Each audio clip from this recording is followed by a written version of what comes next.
산후조리원이 꼭 필요한가요? 이 질문에 대해 미국의 많은 엄마들은 의외로 같은 대답을 합니다. 굳이 왜 필요하죠? 출산은 원래 힘든 것이고 아이를 낳으면 바로 육아를 시작하는 것이 당연하다고 생각하기 때문입니다. 실제로 한 해외 모성보건연구원도 한국 산후조리원 이야기를 처음 들었을 때 고개를 갸웃했습니다. 출산 후 쉬는 시설에 큰돈을 쓰는 문화가 쉽게 이해되지 않았던 것입니다. 그런데 그는 한국 도착 후 예상치 못한 장면을 보게 됩니다. 처음에는 단순한 고급 서비스라고 생각했습니다. 하지만 취재를 계속할수록 이상한 점들이 하나둘 눈에 들어오기 시작했습니다. 그리고 며칠 뒤 그는 자신의 보고서 첫 페이지에 적어두었던 평가를 직접 지워버리게 됩니다. 도대체 한국 산후조리원에서 무엇을 본 것이었을까요? 그리고 왜 해외 전문가들까지 이 시스템을 연구하기 시작한 걸까요? 그 이야기가 지금 바로 시작됩니다. 안녕하세요. 저는 미국에서 10년 동안 모성보건 정책을 연구해온 레이철 카터입니다. 두 아이를 키우는 엄마이면서 동시에 세계보건기구 프로젝트에 참여해 여러 나라의 출산 정책과 산모, 회복 시스템을 직접 비교해온 연구자이기도 합니다. 제가 맡아온 일을 아주 단순하게 설명하자면 전 세계에서 엄마와 아기가 가장 안전하고 건강하게 보호받는 나라가 어디인지 찾아내고 그 비결을 다른 나라에도 전하는 것이었습니다. 그래서 저는 오랫동안 한 가지 결론을 굳게 믿고 있었습니다. 출산 케어의 정답은 당연히 미국과 북유럽에 있다는 확신이었습니다. 세계 최고 수준의 의료기술과 잘 갖추어진 병원 시설, 그리고 오랜 시간 다듬어진 보건 제도를 떠올리면 그 판단은 너무나 당연하고 흔들림 없는 것처럼 보였습니다. 그런 저에게 어느 날 한국의 산후조리원을 직접 취재해보지 않겠느냐는 제안이 들어왔습니다. 솔직하게 말하면 그 제안을 들은 순간 제 머릿속에 가장 먼저 떠오른 단어는 구지라는 두 글자였습니다. 출산을 마친 산모가 따로 시설에 들어가 머무는데 수백만 원이라는 적지 않은 비용을 쓴다는 이야기가 제 기준으로는 쉽게 이해되지 않았기 때문입니다. 출산은 전 세계 어디서나 일어나는 일이고 회복은 결국 산모 개인과 가족이 감당해야 하는 과정이라고 생각했습니다.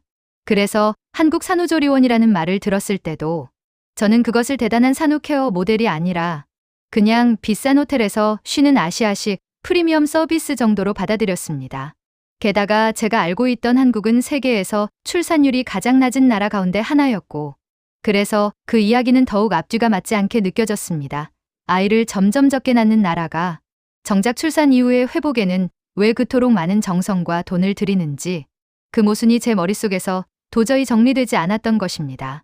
저는 한국의 산후조리원을 형편이 넉넉한 일부 사람들이 호텔처럼 머물다 가는 고소득층 대상, 프리미엄 시장으로 분류해 두었습니다. 제 길고 빡빡한 취재. 일정표 안에서도 한국은 가장 기대가 낮은 나라였다고 고백할 수밖에 없습니다.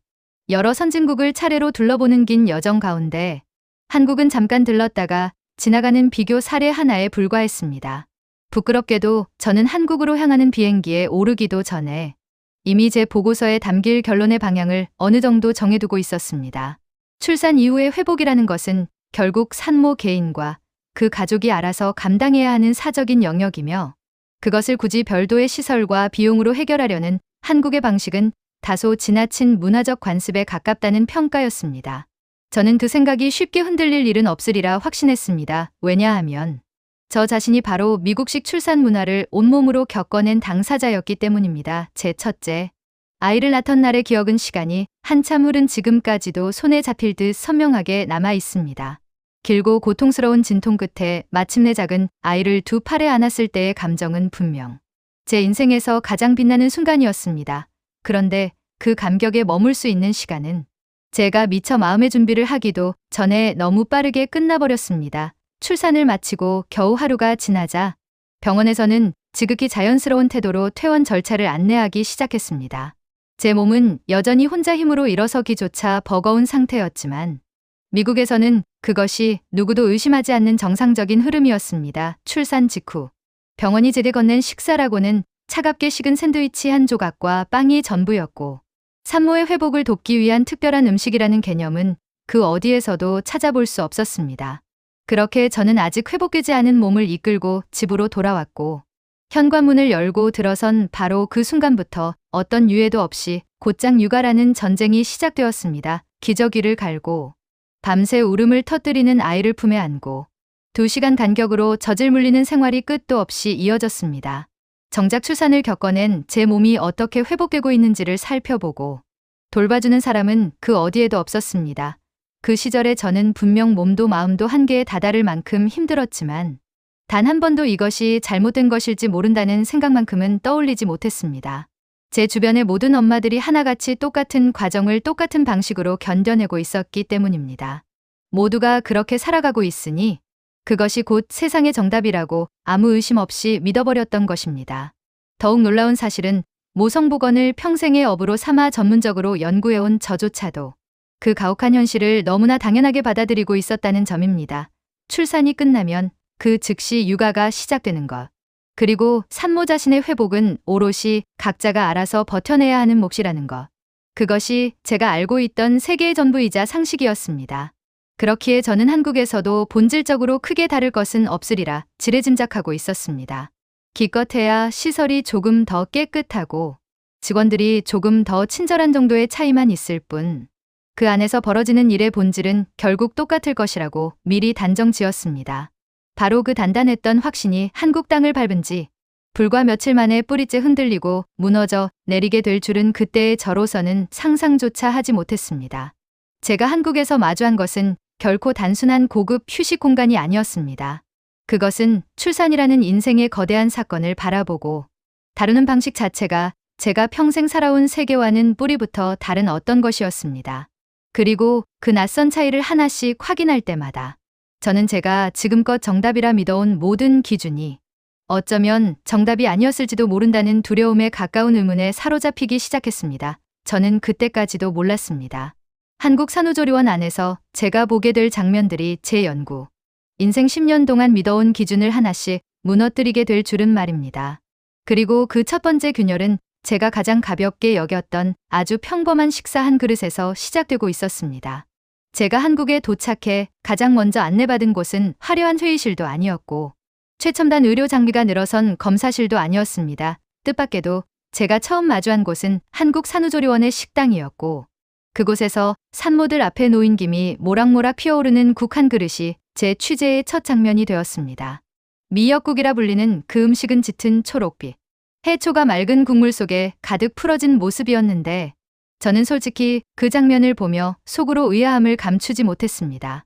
제가 미국에서 출산을 마치고 받았던 차갑게 식은 샌드위치와 빵을 떠올리면 이 따뜻한 국 한 그릇은 분명 정성스러워 보이기는 했지만 그래봐야 비싼 시설이 산모에게 제공하는 친절한 서비스 중 하나라고 생각했기 때문입니다. 한국산후조리원이 아무리 특별하다고 해도 결국 돈을 많이 낸 사람들이 조금 더 좋은 식사를 하고 조금 더 편한 공간에서 쉬는 구조가 아닐까 하는 의심은 여전히 제 안에 단단히 남아 있었습니다. 그런데 식당을 둘러보던 제 생각은 영양사가 산모 한 명 한 명의 이름이 적힌 표를 들고 다니며 각자의 회복 상태에 맞추어 국과 반찬의 구성을 다르게 내어주는 장면 앞에서 처음으로 살짝 어긋나기 시작했습니다. 어떤 산모에게는 철분을 보강한 식단이 준비되어 있었고 또 다른 산모에게는 모유 수유와 체력 회복을 고려한 음식이 따로 제공되고 있었습니다. 단순히 맛있고 따뜻한 밥을 차려주는 것이 아니라 추산으로 빠져나간 피와 무너진 체력을 음식으로 다시 채워넣는다는 분명한 목적이 그 한 끼 안에 담겨 있었습니다. 저는 한국 미역국이라는 음식에 담긴 의미를 듣고 적지 않은 충격을 받았습니다. 한국에서는 오래전부터 아이를 낳은 산모에게 가장 먼저 이 국을 끓여 먹이는 문화가 있었고 그것이 단순한 풍습을 넘어 산모의 몸을 회복시키는 첫 단계처럼 여겨져 왔다는 설명을 들었기 때문입니다.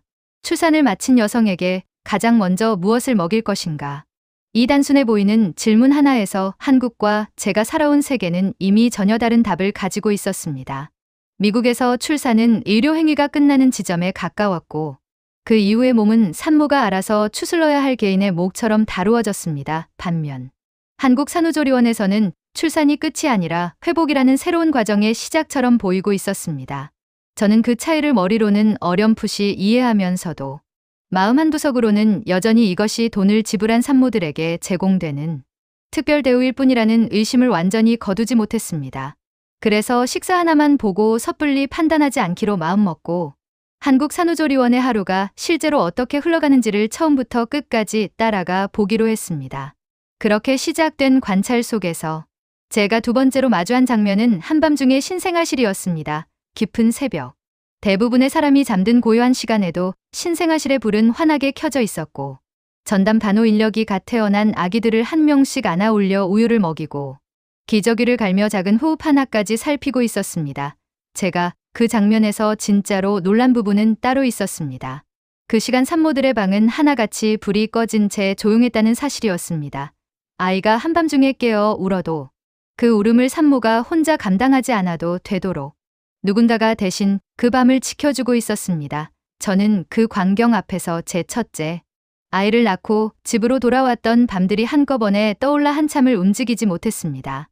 출산으로 만신창이가 된 몸을 이끌고 2시간마다 깨어 아이에게 젖을 물리던 시간 누구도 대신해주지 않았고 누구도 그래야 한다고 말해주지 않았던 그 외로운 밤들이 한국산후조리원 안에서는 산모가 회복하기 위해 보호받아야 할 시간처럼 다루어지고 있었습니다.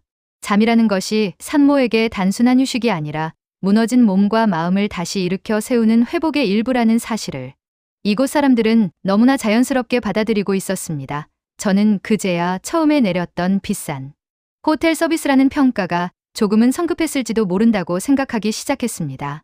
호텔은 손님을 편안하게 쉬게 할 수는 있지만 그 사람의 몸이 어떻게 회복되는지 기록하고 살피지는 않습니다. 그러나 한국산후조리원에서는 산모의 식사와 수면과 몸 상태가 하나의 흐름 안에서 관리되고 있었습니다. 그 사실을 인식한 순간부터 제 눈에는 이전까지 친절한 서비스로만 보였던 풍경들이 조금씩 다른 의미로 들어오기 시작했습니다. 모유 수유를 돕기 위해 전문 인력이 산모의 자세를 교정해주는 모습, 출산으로 약해진 몸을 위해 회복 운동을 안내하는 모습, 그리고 말로 쉽게 꺼내기 어려운 산후우울감까지 조심스럽게 확인하려는 장면들이 곳곳에서 이어지고 있었습니다. 저는 취재 수첩을 펼쳐 첫 페이지에 적어두었던 고소득층 대상, 프리미엄 시장이라는 차가운 평가를 내려다보았습니다. 불과 며칠 전까지만 해도 너무나 확신에 차 있던 그 한 줄이 이제는 제가 무언가 중요한 것을 놓치고 있다는 신호처럼 느껴졌습니다. 하지만 저는 아직 한국산후조리원을 인정하고 싶지는 않았습니다. 식사와 수면 관리가 인상적이기는 해도 이것이 세계가 주목할 만한 산후케어 모델이라고 말하기에는 더 많은 근거가 필요했습니다. 그래서 저는 다음 날부터 산모의 방, 신생아실 상담실, 그리고 기록이 남는 관리 공간까지 더 깊숙이 들여다보기로 했습니다. 그리고 바로 그 과정에서 저는 한국산후조리원이 단순히 편안한 휴식 공간인지 아니면 정말 회복을 설계한 시스템인지 가를 결정적인 장면들과 마주하게 됩니다. 제가 다음날 가장 먼저 향한 곳은 산모들이 머무는 객실도 아니었고 따뜻한 식사가 나오던 식당도 아니었습니다. 한국산후조리원 한쪽에 따로 마련된 관리실이라는 공간이었습니다. 그곳에 들어선 순간 제 머릿속에 오래 박혀있던 호텔이라는 단어는 더 이상 쉽게 자리를 잡지 못했습니다. 벽면을 따라 산모와 신생아의 상태가 기록된 표와 그래프가 빼곡하게 정리되어 있었고 간호 인력들은 마치 병원의 회진을 돌듯 일정한 시간마다 산모와 아기를 살피며 그 결과를 하나하나 숫자로 남기고 있었기 때문입니다. 저는 가장 먼저 신생아들의 기록부터 들여다보았습니다. 갓 태어난 아기들은 매일 같은 시간에 체중을 재고 그 변화를 그래프로 이어 기록하고 있었으며 피부색의 미묘한 변화까지 세심하게 관찰해 황달 관련 수치를 따로 확인하고 있었습니다. 신생아 황달은 가볍게 넘길 수 있는 문제가 아니기에 미국에서도 부모들이 아이의 피부색 변화를 뒤늦게 알아차리고 다시 병원을 찾는 경우가 있습니다. 그런데 한국산후조리원에서는 부모가 불안해하며 검색을 시작하기 전에 전문 인력이 먼저 작은 변화를 확인하고 필요하면 의료기관과 연결되는 흐름이 마련되어 있었습니다. 저는 그 장면을 보며 이것이 단순히 아기를 예뻐하고 돌봐주는 보육의 차원을 넘어 신생아의 건강을 매일 데이터로 추적하는 의료적 관찰에 가까워지고 있다는 사실을 부정하기 어려웠습니다. 물론 제 안에는 아직 의심이 남아 있었습니다. 좋은 시설이라면 기록표 정도는 갖춰둘 수 있고 고가의 서비스를 내세우는 곳일수록 이런 관리 과정을 더 보기 좋게 포장할 수도 있다고 생각했기 때문입니다. 그러나 제 놀라움은 산모의 기록표 앞에서 한 번 더 커졌습니다. 출산을 마친 여성의 몸은 겉으로는 멀쩡해 보여도 속에서는 자궁이 원래 크기로 돌아가고 출산 과정에서 생긴 상처가 아물며 호르몬이 크게 흔들리는 복잡한 회복 과정을 동시에 겪어냅니다.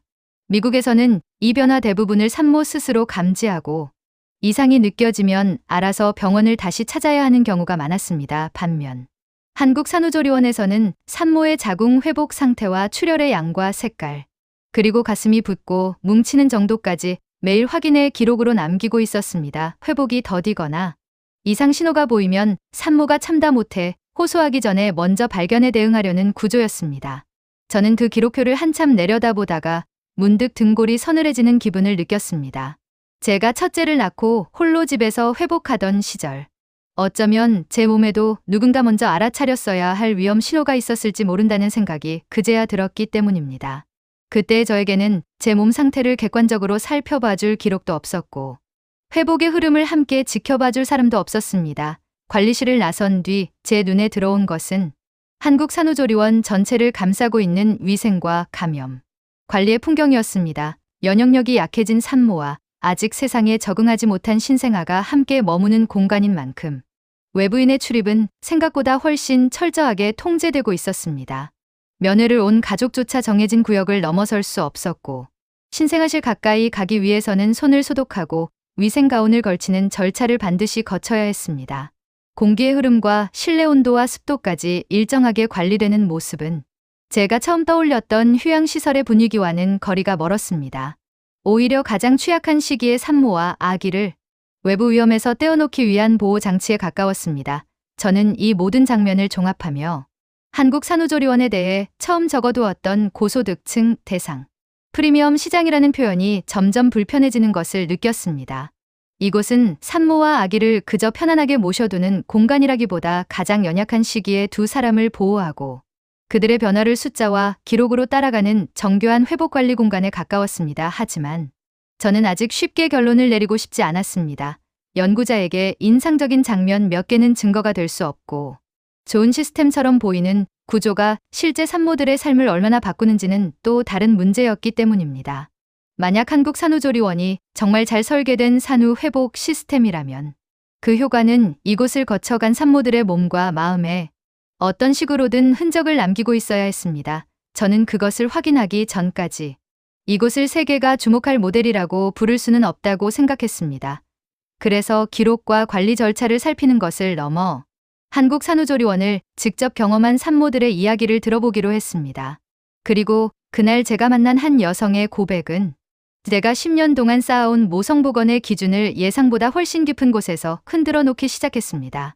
제가 다음으로 만난 사람은 미국에서 첫째를 낳고 한국으로 건너와 둘째를 출산한 뒤 한국 산후조리원에 머물고 있던 한 여성이었습니다. 저는 그 여성과 마주 앉기 전까지만 해도 한국과 미국의 차이를 비교해줄 유용한 취재원 한 명을 만난다는 비교적 가벼운 마음이었습니다. 그런데 그 여성이 천천히 풀어놓은 이야기는 제가 예상했던 단순한 비교의 차원을 훨씬 벗어나 있었습니다.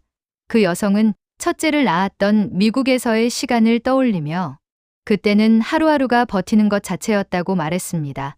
출산의 고통이 채 가시기도 전에 집으로 돌아와 혼자 아이를 안고 밤을 지새웠고 누구에게도 쉽게 도움을 청하지 못한 채 매일같이 눈물을 삼켰다는 것이었습니다. 저는 그 말을 듣는 순간 심장이 철렁 내려앉는 것 같았습니다. 그 여성이 묘사한 밤의 풍경이 제가 첫째를 낳고 겪었던 외로운 밤들과 너무나 닮아 있었기 때문입니다. 마치 제 일기장의 한 페이지를 다른 사람의 입을 통해 듣고 있는 듯한 묘한 기분마저 들었습니다. 그런데 그 여성은 한국에서 둘째를 낳고 나서야 비로소 회복이라는 단어의 진짜 의미를 처음으로 알게 되었다고 했습니다. 첫째, 때는 출산이 끝나는 순간 곧바로 엄마라는 역할 속으로 떠밀려 들어갔지만 둘째 때는 한국 산후조리원에서 자신의 몸이 회복될 때까지 기다려주는 시간을 처음으로 받았다는 것이었습니다. 그 시간 덕분에 둘째를 키우는 일이 첫째 때와는 비교할 수 없을 만큼 덜 두렵고 덜 외로웠다고 그 여성은 아주 담담하게 말했습니다. 저는 그 대조가 너무 선명해서 한동안 다음 질문을 잊지 못하고 가만히 그 얼굴을 바라볼 수밖에 없었습니다. 같은 사람이 같은 출산을 겪었는데 단지 그 직후에 회복할 시간이 주어졌느냐 아니냐에 따라 이토록 다른 기억을 안고 살아간다는 사실이 제게는 충격에 가까웠습니다. 이어진 말은 제가 그동안 제대로 마주하지 못했던 진실을 더 정확히 찔렀습니다. 미국에서는 모두가 아이를 어떻게 돌봐야 하는지는 알려주었지만 정작 그 아이를 낳은 엄마를 어떻게 돌봐야 하는지는 아무도 알려주지 않았다는 말이었습니다. 저는 그 문장을 듣는 순간 머릿속에서 무언가가 갈라지는 듯한 느낌을 받았습니다. 모성보건을 10년 동안 연구해온 저조차도 그동안 많은 관심과 제도와 자원이 아기에게 집중되는 것을 당연하게 받아들였고, 출산이라는 거대한 사건을 온몸으로 통과한 엄마는 회복의 대상이 아니라 곧바로 돌봄을 제공해야 하는 사람으로만 바라보고 있었기 때문입니다. 출산을 마친 여성은 누구보다 보살핌이 필요한 사람인데도 어느 순간 가장 먼저 자신을 돌보는 일을 포기하도록 떠밀리고 있었습니다. 저는 그 인터뷰를 마치고 나오면서 한동안 한국산후조리원의 복도에 멍하니 서 있었습니다. 제가 지금껏 작성해온 수많은 보고서들이 과연 누구를 위한 것이었는지, 그 안에 엄마의 회복이라는 항목이 단 한 줄이라도 제대로 들어가 있었는지 스스로에게 묻지 않을 수 없었습니다. 그날 이후 저는 한국산후조리원을 단순히 흥미로운 취재 대상으로만 바라볼 수 없게 되었습니다. 그것은 제가 외면해온 질문을 정면으로 들이미는 거울 같은 존재였기 때문입니다. 하지만 저는 동시에 연구자로서의 마지막 경계심을 놓지 않으려 애썼습니다. 한 사람의 강렬한 증언은 분명 제 마음을 흔들기에 충분했지만 그것만으로 한국의 산후문화 전체를 평가하는 것은 위험한 일이었습니다. 어쩌면 그 여성의 경험은 특별히 운이 좋았던 한 사례일 수도 있었고, 제 개인적인 기억과 겹쳐 제가 지나치게 감정적으로 반응하고 있는 것일 수도 있었습니다. 그래서 저는 마음을 다잡고 다시 연구자의 자리로 돌아가기로 했습니다. 감정이 아니라, 숫자로 감동이 아니라, 근거로 한국산후조리원이 정말 산모의 회복에 의미 있는 차이를 만들어내는지 확인해야 했습니다. 그리고 그 검증의 과정에서 저는 제가 처음부터 하찮게 여겼던 한국산후조리원이라는 단어가 해외 논문과 실제 데이터 속에서 전혀 다른 무게로 다뤄지고 있다는 사실과 마주하게 됩니다. 인터뷰가 남긴 여운을 애써 누르며 저는 노트북을 펼치고 가장 익숙한 작업으로 돌아갔습니다. 한 사람의 증언이 아무리 강렬해도 그것을 받쳐줄 객관적인 근거가 없다면 보고서에 단 한 줄도 올릴 수 없다는 것이 10년 동안 제 몸에 새겨진 원칙이었기 때문입니다. 저는 한국산후조리원이라는 모델이 정말 산모의 회복에 의미 있는 차이를 만들어내는지 확인하기 위해 전 세계의 학술 자료와 논문을 하나씩 뒤지기 시작했습니다. 처음 제 마음가짐은 솔직히 말해 한국의 사례를 검증한다기보다 그 한계를 찾아내겠다는 쪽에 가까웠습니다. 어느 나라든 자국의 문화를 좋게 포장한 자료는 있기 마련이고, 산후조리원처럼 비용이 들어가는 시설이라면 긍정적인 결과만 앞세웠을 가능성이 높다고 생각했기 때문입니다. 그런데 제가 가장 먼저 마주한 것은 뜻밖에도 미국 국립의학도서관에 등재된 한국산후조리원 관련 연구였습니다. 그 연구는 한국산후조리원을 이용한 산모들이 출산 12주가 지난 시점에 엄마 역할에 대한 자신감이 그렇지 않은 산모들보다 뚜렷하게 높게 나타났다는 내용을 담고 있었습니다. 게다가 모유 수유, 성공을 보여주는 점수에서도 산후조리원을 거친 산모들이 의미 있게 앞선다는 결과가 함께 적혀 있었습니다. 저는 그 수치를 처음 보았을 때 곧바로 받아들이지 않았습니다. 오히려 제 아내 연구자는 분명 표본이 작거나 처음부터 형편이 넉넉하고 건강 상태가 좋은 산모들만 비교했을 것이라고 의심했습니다. 회복할 여유가 있는 사람들이 한국 산후조리원을 선택하는 것이지, 산후조리원이 사람을 회복시키는 것은 아닐 수 있다는 반론이 너무 자연스럽게 떠올랐기 때문입니다. 그래서 저는 그 연구의 허점을 찾기 위해 평소보다 훨씬 집요하게 자료를 파고들었습니다. 연구에 참여한 산모들의 소득 수준과 나이와 건강 상태가 한쪽으로 치우치지는 않았는지, 비교 대상이 된 산모들은 어떤 기준으로 선정되었는지 하나하나 따져 물으며 제 의심을 증명할 근거를 찾으려 했습니다. 그런데 자료를 검토하면 할수록 제가 기대했던 허점은 좀처럼 드러나지 않았고, 오히려 제 의심을 흔드는 또 다른 자료들이 이어지기 시작했습니다. 한국에서는 이미 오래전부터 산후조리원 프로그램을 학문적으로 분석한 조사들이 축적되어 있었고, 그 안에는 산모의 신체 회복과 심리적 안정, 그리고 출산 후 교육과 부모와 아기 사이의 유대 형성까지 항목별로 나누어 살펴본 연구들이 포함되어 있었습니다. 제가 막연히 상업적인 휴식시설이라고 단정했던 한국산후조리원이 사실은 오래전부터 연구의 대상이자 검증의 무대가 되어 있었던 것입니다. 저는 그제야 제가 가진 의심의 방향이 잘못되었을지도 모른다는 생각을 처음으로 진지하게 받아들이기 시작했습니다. 그러나 한번 굳어진 선입견은 쉽게 물러서지 않았습니다. 저는 다시 마지막 의심의 카드를 꺼내 들었습니다. 설령 한국의 자료가 정확하다 해도 그것은 한국이라는 특수한 문화 안에서만 통하는 이야기일 뿐 다른 나라에 그대로 적용될 수 있는 보편적 근거는 아닐 것이라는 반박이었습니다. 저는 그 가정을 확인하기 위해 시야를 한국 바깥으로 넓혀 출산 직후 회복 환경이 산모에게 미치는 영향을 다룬 국제 연구들을 살펴보기 시작했습니다. 그리고 바로 그 지점에서 제 마지막 방어선마저 조용히 허물어졌습니다. 출산 직후 충분한 휴식과 수면을 취하지 못한 산모일수록 산후우울감에 빠질 위험이 높아진다는 연구. 출산 후 초기에 적절한 돌봄과 지원을 받은 산모가 그렇지 못한 산모보다 신체 회복과 정신 건강에서 더 나은 결과를 보인다는 연구들이 나라와 인종을 가리지 않고 비슷한 결론을 향해 모여들고 있었기 때문입니다. 출산 직후의 회복 환경이 산모의 건강에 결정적이라는 사실은 더 이상 한 나라의 문화적 주장이 아니라 세계가 데이터로 확인하고 있는 보편적인 흐름이었습니다. 저는 책상 위에 쌓여가는 자료들을 바라보며 제가 처음 이 취재를 시작할 때 가졌던 질문이 얼마나 얕았는지를 깨달았습니다. 저는 그동안 한국 산후조리원이 과연 효과가 있는가라는 질문에만 매달려 있었습니다. 그러나 데이터가 제게 던지는 진짜 질문은 전혀 달랐습니다. 출산 직후의 회복이 이토록 중요하다는 사실이 이미 수많은 연구로 확인되고 있는데 왜 많은 나라들은 그 회복의 시간을 여전히 산모 개인과 가족의 몫으로만 남겨두고 있었는가 하는 물음이었습니다. 한국은 그 답을 거창한 구호가 아니라 산모를 함께 돌본다는 오래된 문화와 현실적인 시스템으로 이미 구현하고 있었습니다. 제 시선은 그 순간 결과에서 원인으로 옮겨가기 시작했습니다. 한국 산후조리원이 좋은 결과를 만들어낼 수 있다는 사실을 확인하는 단계를 지나 도대체 한국이라는 나라는 어떻게 출산 이후의 회복을 이토록 당연한 과정으로 받아들이게 되었는지 알고 싶어졌습니다.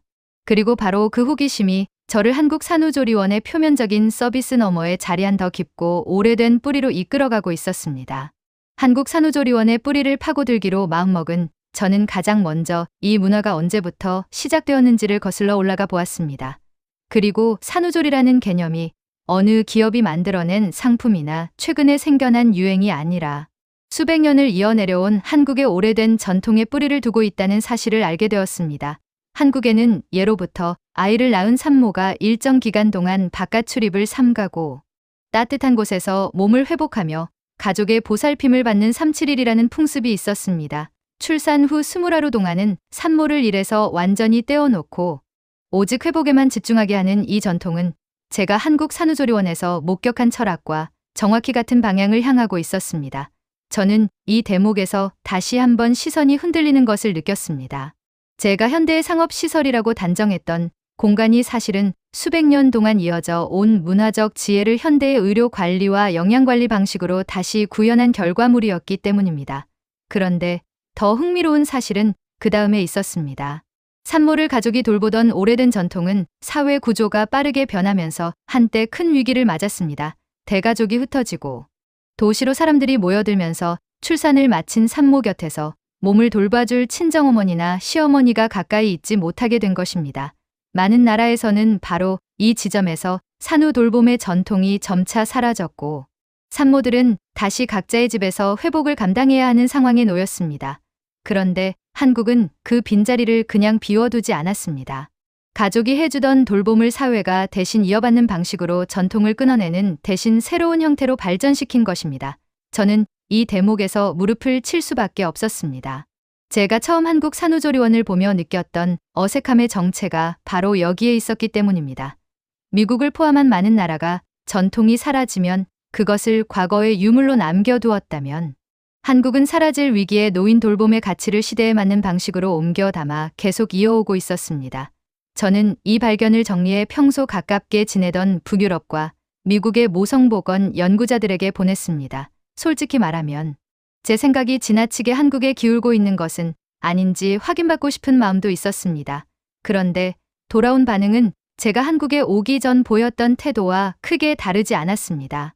한 동료는 출산율이 세계 최저 수준인 나라의 산후 문화를 굳이 배울 필요가 있느냐고 되물었고 또 다른 동료는 결국 돈 있는 사람들이 이용하는 고급 서비스일 뿐 아니냐며 대수롭지 않게 넘겼습니다. 불과 얼마 전까지 제 입에서 나왔던 말들이 다른 사람의 목소리로 되돌아오는 순간 저는 묘한 부끄러움과 함께 이상한 확신을 동시에 느꼈습니다. 그들이 보이는 즉각적인 무시와 선입견이야말로 제가 한국에 와서 직접 보기 전까지 벗어나지 못했던 바로 그 생각과 너무나 닮아 있었기 때문입니다. 저는 그들에게 제가 확인한 자료들과 기록들을 차근차근 정리해 다시 보냈습니다. 산모의 회복 상태를 매일 수치로 관리하는 과정, 신생아의 건강을 지속적으로 추적하는 시스템, 그리고 출산 직후 회복 환경이 산모의 건강에 결정적 영향을 준다는 국제 연구들을 함께 첨부했습니다. 처음에는 농담처럼 반응하던 동료들은 자료가 쌓여갈수록 점점 말수가 줄어들기 시작했습니다. 며칠 뒤 한 연구가에게서 짧은 답장이 도착했습니다. 그 안에는 자신이 너무 쉽게 판단했던 것 같다는 예상 밖의 고백이 담겨 있었습니다. 평생 자국의 보건 시스템이 세계 최고라고 믿어온 사람의 입에서 그런 말이 나왔다는 사실은 제게도 적지 않은 충격이었습니다. 결국 편견을 무너뜨린 것은 화려한 홍보가 아니라 반박하기 어려운 데이터의 누적이었습니다. 저는 그 답장을 읽으며 숫자는 생각보다 강하다는 사실을 다시 한번 실감했습니다. 그러나 정작 제 마음을 가장 깊이 움직인 것은 그런 학술적인 인정이나 통계적인 승리가 아니었습니다. 자료를 정리하면 할수록 제 머릿속에는 자꾸만 하나의 장면이 떠올랐습니다. 그것은 화려한 시설도 아니었고 정교한 기록회도 아니었습니다. 출산을 마친 산모에게 가장 먼저 따뜻한 한 그릇을 건네던 그 오래된 마음이었습니다. 저는 비로소 한국 산후조리원의 진짜 힘이 어디에서 나오는지를 이해하기 시작했습니다. 그것은 첨단 장비나 높은 비용이 아니라 출산을 끝이 아닌 회복의 시작으로 바라보는 한국의 시선에서 비롯되고 있었습니다. 출산을 해낸 여성을 가장 먼저 돌봐야 할 사람으로 여기는 그 당연한 생각이 수백 년의 시간을 건너 오늘날의 한국 산후조리원이라는 시스템으로 이어지고 있었던 것입니다. 저는 그 사실을 깨닫고 나서야 제가 한국에 오기 전 던졌던 질문의 방향이 완전히 뒤집히는 것을 느꼈습니다. 한국은 왜 이렇게까지 산모를 돌보는가라는 질문은 어느새 우리는 왜 그동안 산모의 회복을 너무 오랫동안 개인의 몫으로 남겨두었는가라는 질문으로 바뀌어 있었습니다. 그리고 바로 그 질문을 품은 채 저는 취재 수첩의 첫 장으로 다시 돌아갔습니다. 그곳에는 한국에 도착하던 날 제가 확신에 차서 적어두었던 차가운 평가 한 줄이 여전히 남아 있었습니다. 그런데 그 문장을 지우기 직전 저는 예상하지 못했던 또 다른 사실과 마주하게 됩니다. 그것은 제가 비싼 지역문화 정도로 여겼던 한국 산후조리 모델을 세계가 이미 조용히 들여다보기 시작하고 있다는 흔적이었습니다. 취재 수첩의 첫 장을 펼친 채 저는 한동안 펜을 들지 못했습니다.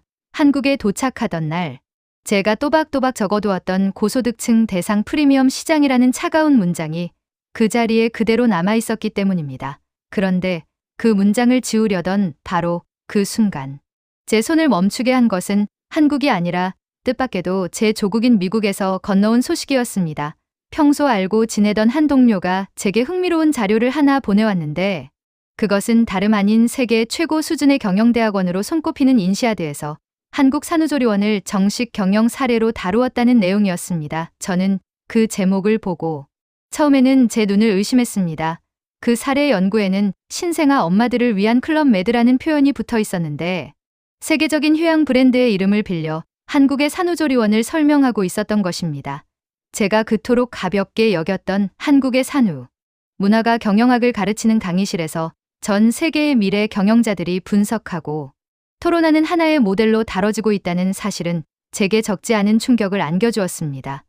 그 자료는 한국의 산후조리원이 그동안 누구도 제대로 주목하지 않았던 출산 직후 산모의 회복이라는 숨은 수요를 정확히 발견해 거대한 시장으로 키워낸 사례라고 분석하고 있었습니다. 저는 그 대목에서 한 가지 통계 앞에 다시 멈춰 섰습니다. 한국에서 아이를 낳은 산모 가운데 무려 3분의 2가 넘는 여성들이 적지 않은 비용에도 불구하고 출산 후 일주일 이상을 산후조리원에서 머물며 회복의 시간을 보낸다는 수치였습니다. 저는 그 숫자를 보고 또 한 번 직업적인 의심을 품지 않을 수 없었습니다. 단순히 일부 부유층의 선택이라기에는 그 비율이 지나치게 높았기 때문에 혹시 자료가 과장되었거나 특정 지역의 사례만 부풀려진 것은 아닌지 확인하고 싶었습니다.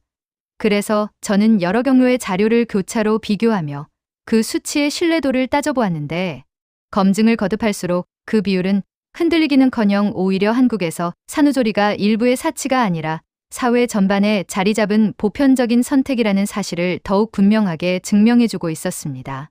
한 나라의 산모 대다수가 출산 후 회복을 위해 같은 선택을 한다는 것은 그것이 더 이상 개인의 취향이 아니라 사회가 함께 합의한 하나의 문화라는 뜻이었습니다. 그러나 저를 진짜로 놀라게 한 것은 그 다음에 발견한 사실이었습니다. 저는 막연히 이 독특한 문화가 한국이라는 나라 안에만 머물러 있을 것이라고 생각했습니다. 그런데 자료를 따라가다 보니 한국식 산후조리 모델이 이미 국경을 넘어 다른 나라로 건너가고 있다는 흔적들이 곳곳에서 발견되었습니다. 가장 먼저 제 눈에 들어온 것은 다른 누구도 아닌 제 나라. 미국의 도시 한복판에 한국식 산후조리원이 문을 열었다는 소식이었습니다. 미국에서 출산을 경험한 뒤 아무런 돌봄도 받지 못한 채 홀로 무너져 내렸던 한두께 여성이 도대체 왜 미국에는 이런 시스템이 존재하지 않는가라는 질문을 던지며 직접 그 공간을 만들어낸 것이었습니다. 저는 그 창업자의 이야기를 읽으며 묘한 전율을 느꼈습니다. 제가 첫째를 낳고 홀로 견뎌야 했던 그 외로운 밤과 인터뷰에서 만났던 여성이 첫째 때 매일 흘렸다는 그 눈물과 그 창업자가 미국에서 겪었다는 절망이 마치 하나의 선으로 연결되는 것처럼 느껴졌기 때문입니다. 서로 다른 시간과 장소에서 서로 다른 여성들이 똑같은 결핍을 경험했고 그 결핍을 가장 먼저 채워준 것이 다름 아닌 한국의 산후조리 문화였던 것입니다. 미국의 동부에 자리 잡은 그 공간은 한국의 산후조리원처럼 출산을 마친 산모가 일정 기간 머물며 전문 인력의 도움을 받아 회복에 집중하고 아기 돌보는 법을 차근차근 배워나갈 수 있도록 설계되어 있었습니다. 그리고 그것은 결코 한 곳만의 이야기가 아니었습니다. 미국의 서부 지역에도 한국의 산후조리 정신을 그대로 옮겨온 또 다른 공간이 자리를 잡았고 그곳 역시 한국인 창업자의 손에서 시작되어 미국 산모들의 채워지지 않은 빈자리를 메워가고 있었습니다. 제가 한때 그저 비싼 지역 문화라고 단정했던 것이 바다를 건너 제 나라의 엄마들에게 새로운 선택지가 되어주고 있었던 셈입니다. 저는 그 사실들을 하나하나 확인하며 비로소 제가 그동안 무엇을 놓치고 있었는지를 온전히 깨달았습니다. 처음에 저는 한국 산후조리원이 시설이 좋아서 유명해진 것이라고 믿었습니다. 화려한 인테리어와 정성스러운 식사와 친절한 직원들이 비싼 값을 받아낼 명분이라고만 생각했습니다. 그러나 며칠에 걸친 취재와 검증 끝에 제가 도달한 결론은 전혀 달랐습니다. 한국 산후조리원의 진짜 경쟁력은 그 어떤 시설이나 비용에 있는 것이 아니었습니다. 핵심은 출산이라는 사건을 바라보는 시선, 그 자체에 있었습니다. 제가 살아온 세계에서 출산은 아기가 세상에 나오는 순간 모든 것이 마무리되는 하나의 종착점이었습니다. 산모의 몸은 그 순간부터 알아서 회복해야 할 개인의 영역으로 밀려났고 모든 관심은 새로 태어난 아기에게로 옮겨갔습니다. 그러나 한국은 출산을 결코 끝으로 보지 않았습니다.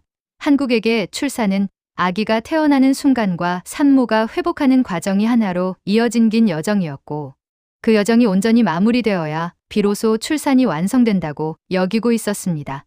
그래서 한국은 산모를 먼저 충분히 회복시킨 다음에야 본격적인 육아를 시작하도록 순서를 정해두고 있었습니다. 출산을 해낸 여성을 가장 먼저 돌봐야 할 사람으로 세우는 그 단순하면서도 분명한 철학이 미국과 한국을 가르는 진짜 차이였던 것입니다. 저는 그 깨달음에 이르러서야 비로소 펜을 다시 들었습니다. 그리고 한국에 도착하던 날 제가 확신에 차서 적어두었던 고소득층 대상 프리미엄 시장이라는 문장 위에 천천히 줄을 그어 지웠습니다. 그 자리에 저는 새로운 문장을 또박또박 적어 넣었습니다. 산모의 회복을 가장 먼저 생각하는 회복 중심 시스템이라는 문장이었습니다. 그 짧은 한 줄을 적는데 10년이라는 제 연구. 인생과 한국에서 보낸 며칠의 시간이 모두 담겨 있는 것만 같았습니다. 저는 그 문장을 한참 동안 내려다보았습니다. 그것은 단순히 한 시설에 대한 평가를 고친 것이 아니라 출산과 회복을 바라보는 제 시선 전체가 송두리째 바뀌었음을 스스로 인정하는 선언이기도 했습니다. 그러나 제가 미처 예상하지 못한 것이 하나 있었습니다. 제 생각을 바꾼 이 거대한 변화가 비단 저 한 사람만의 것이 아니라는 사실이었습니다. 제가 한국에서 발견한 그 가치를 이미 세계의 수많은 사람들이 같은 순간 깨달아가고 있었고 그들의 목소리는 제가 상상했던 것보다 훨씬 더 뜨겁고 절실하게 터져 나오고 있었습니다. 한국에서의 마지막 밤 저는 숙소로 돌아와 그동안 쌓아온 자료들을 마지막으로 정리하다가 문득 전 세계의 산모들이 남긴 후기들을 직접 찾아보기 시작했습니다. 제가 미국의 산후조리원 사례를 확인하면서 품게 된 한 가지 궁금증 때문이었습니다. 한국식 회복. 문화를 처음 경험한 다른 나라의 엄마들은 과연 어떤 반응을 보였을까 하는 것이었습니다. 그렇게 들여다본 후기들 속에서 저는 국적과 언어를 넘어 거의 똑같은 문장들이 끝없이 반복되고 있다는 사실을 발견했습니다. 도대체 왜 우리나라에는 이런 시스템이 없는 것인가라는 물음과 출산을 마친 뒤 내게 정말로 필요했던 것은 바로 이것이었다는 뒤늦은 깨달음이 수많은 여성들의 글 속에 마치 약속이라도 한 듯 똑같이 적혀 있었습니다. 저는 그 글들을 읽어 내려가며 이상하게도 자꾸만 눈시울이 뜨거워지는 것을 느꼈습니다. 그것은 단순히 한국이라는 나라를 향한 부러움이 아니었습니다. 출산을 통과한 전 세계의 여성들이 사실은 오랫동안 같은 결핍을 안고 살아왔으면서도 그것을 입 밖으로 꺼내야 한다는 사실조차 모른 채 각자의 자리에서 홀로 견뎌왔다는 깨달음에서 오는 묘한 슬픔이자 동질감이었습니다. 처음에 저는 이런 반응들이 한때의 화제나 일부 사람들의 감상적인 반응에 그치는 것은 아닌지 의심했습니다. 그러나 미국과 중국을 비롯해 동남아시아의 여러 나라에서 한국식 산후조리 모델을 진지하게 연구하고 받아들이려는 움직임이 이어지고 있다는 사실을 확인하면서 그 의심은 더 이상 설 자리를 잃었습니다. 한때 출산율이 낮은 나라의 독특한 문화일 뿐이라며 가볍게 웃어넘겨졌던 한국의 산후조리가 이제는 여러 나라가 자국의 산모들을 위해 진지하게 들여다보는 하나의 해법으로 떠오르고 있었던 것입니다. 저는 책상 앞에 앉아 제 최종 보고서의 마지막 장을 펼쳤습니다. 10년 동안 수많은 보고서를 써왔지만 그날처럼 한 문장 한 문장이 무겁게 느껴진 적은 없었습니다. 저는 그 마지막 장에 이렇게 적었습니다. 나는 세계 최고의 산후케어 모델이 당연히 미국과 북유럽에 있을 것이라 믿어왔다 하지만 한국에서 내가 발견한 것은 화려하고 호화로운 서비스가 아니었다. 그것은 출산을 해낸 산모에게 회복할 시간을 당연하게 허락하는 하나의 문화였다. 그리고 어쩌면 세계는 이제야 비로소 그 가치를 뒤늦게 배우기 시작하고 있는지도 모른다. 저는 그 문장을 끝으로 펜을 내려놓으며 한국에 처음 도착하던 날의 저를 떠올렸습니다.